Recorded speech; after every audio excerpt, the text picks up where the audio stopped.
नमस्कार। स्वागत है आपका इंडिया गेट टीवी पर। मैं हूं अजय सिधिया। मित्रों, जब कोई रिश्ता होने लगता है तो कई बार उम्मीदों पर बात अटक जाती है। आप यह उम्मीद करके रिश्ता लेकर के गए थे कि सामने वाला आपको कार देगा, लेकिन वह स्कूटर की बात करने लगे तो आपकी उम्मीदों पर पानी फिर जाता है। आप रिश्ते की बात आगे नहीं बढ़ाते, वहीं पर बात खत्म कर देते हैं। प्रशांत किशोर और कांग्रेस में यही हुआ है। प्रशांत किशोर बहुत ज्यादा उम्मीदों के साथ रिश्ता लेकर के कांग्रेस के घर गए थे। कांग्रेस को प्रशांत किशोर का इरादा समझ में आ गया था, इसलिए उसने उतना ही भाव दिया जितना देना चाहिए था। प्रशांत किशोर कुछ ज्यादा ही उम्मीदें पालकर कांग्रेस के दरवाजे पर पहुंचे थे। उन्हें कांग्रेस की पेशकश उनकी उम्मीद से बहुत छोटी लगी और उन्होंने पेशकश ठुकरा दी। बात खत्म। पर अब मुदई सुस्त गवाह चुस्त वाली बात हो रही है। उन लोगों को बहुत धक्का लगा है जो समझ बैठे थे कि प्रशांत किशोर कांग्रेस में आ जाएंगे तो उनकी 8 साल की कुंठा खत्म हो जाएगी। ऐसा तो कांग्रेसी खुद भी नहीं सोचते थे कि कांग्रेस को 2024 में सत्ता मिल सकती है, लेकिन कुछ दरबारी समझ रहे थे। अब वे फिर से राहुल गांधी की दूरदर्शिता का बखान करने में जुट गए हैं। एक खबर चलाई जा रही है कि राहुल गांधी ने पहले ही दिन कह दिया था कि प्रशांत किशोर कांग्रेस में नहीं आएंगे। यह बात अगर किसी राहुल गांधी के नजदीकी पत्रकार ने पहले लिखी होती तो हम मानते हैं, लेकिन जब बात बिगड़ गई तो राहुल गांधी को विजनरी बताने के लिए यह बात घड़ी गई है। जब कांग्रेस और प्रशांत किशोर की बात चल रही थी, उस समय कई तरह की खबरें चलाई गई। उनमें से एक खबर यह थी कि उन्होंने कांग्रेस अध्यक्ष पद गांधी परिवार के अलावा किसी अन्य नेता को देने की शर्त रखी है। एक खबर यह थी कि वह कांग्रेस में सोनिया गांधी के अध्यक्ष पद पर बने रहने की सूरत में पार्टी के उपाध्यक्ष, कार्यकारी अध्यक्ष और साथ में अध्यक्ष का सलाहकार बनना चाहते हैं। यह खबर जरूर आई थी कि प्रशांत किशोर ने पहले राहुल गांधी से मुलाकात की कोशिश की थी, लेकिन उन्होंने मिलने का वक्त नहीं दिया तो वह प्रियंका गांधी के माध्यम से सोनिया गांधी तक पहुंचे।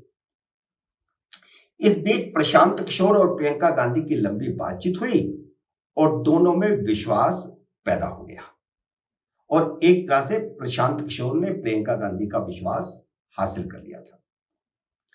अब इन खबरों के साथ यह भी जोड़ा गया है कि वह चाहते थे कि प्रियंका गांधी को कांग्रेस का अध्यक्ष बना दिया जाए। इसीलिए वह प्रशांत किशोर से चल रही बातचीत के बीच ही इटली रवाना हो गए।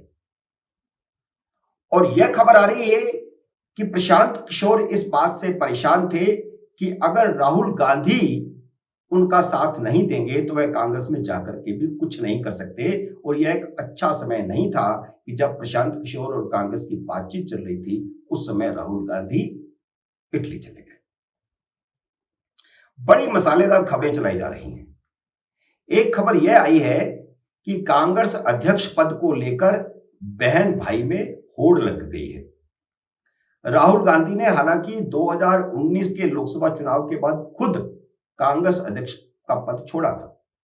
कांग्रेस कार्यसमिति ने उनका यह प्रस्ताव ठुकरा दिया था, उनका इस्तीफा ठुकरा दिया था, लेकिन वह जिद पकड़कर बैठे रहे और उन्होंने कुछ समय दे दिया कि इतने समय तक आप अध्यक्ष चुन लें।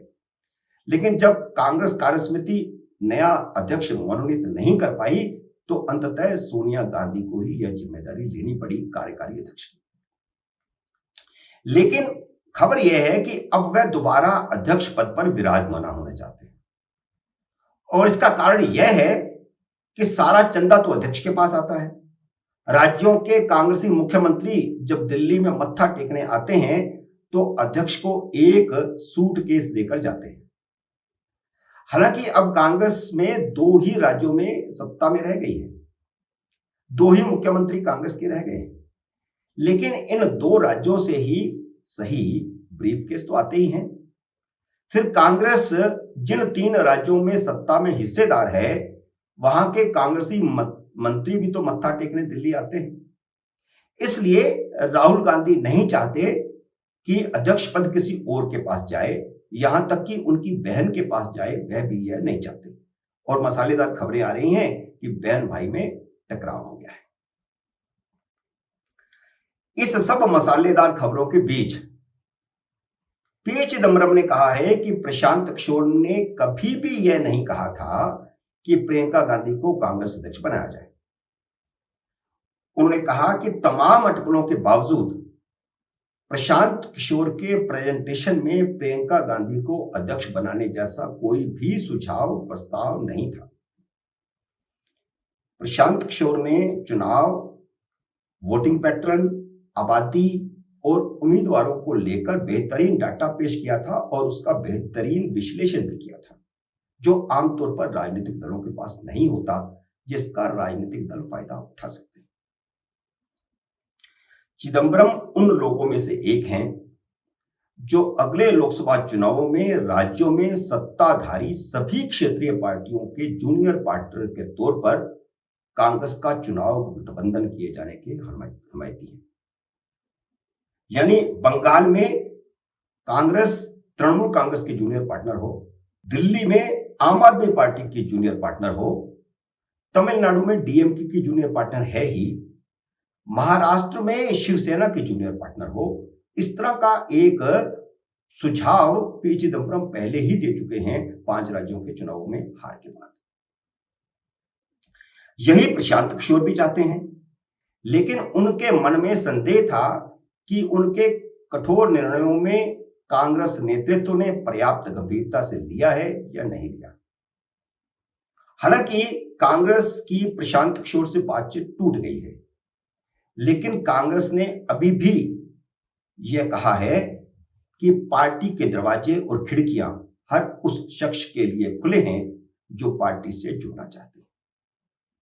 इसलिए कांग्रेस के दरवाजे अभी प्रशांत किशोर के लिए बंद नहीं समझने चाहिए, क्योंकि एक राय तो मिल रही है, पी चिदम्बरम की कांग्रेस में चलती है और पी चिदम्बरम यह चाहते हैं कि चाहे आंध्र हो, चाहे तेलंगाना हो, चाहे महाराष्ट्र हो, चाहे तमिलनाडु हो, और चाहे बंगाल हो, चाहे दिल्ली हो, कांग्रेस इन राज्यों में क्षेत्रीय दलों की जूनियर पार्टनर के तौर पर लड़े।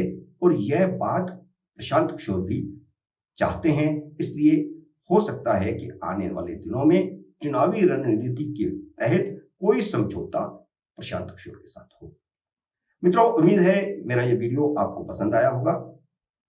इसे लाइक करिए, शेयर कीजिए, और अगर आपने मेरे YouTube चैनल को सब्सक्राइब नहीं किया तो इसे सब्सक्राइब कीजिए और घंटी का बटन भी दबाइए, ताकि जैसे ही नया वीडियो आए आपको सूचना आए। मेरे नई वीडियो का करिए इंतजार। तब तक नमस्कार।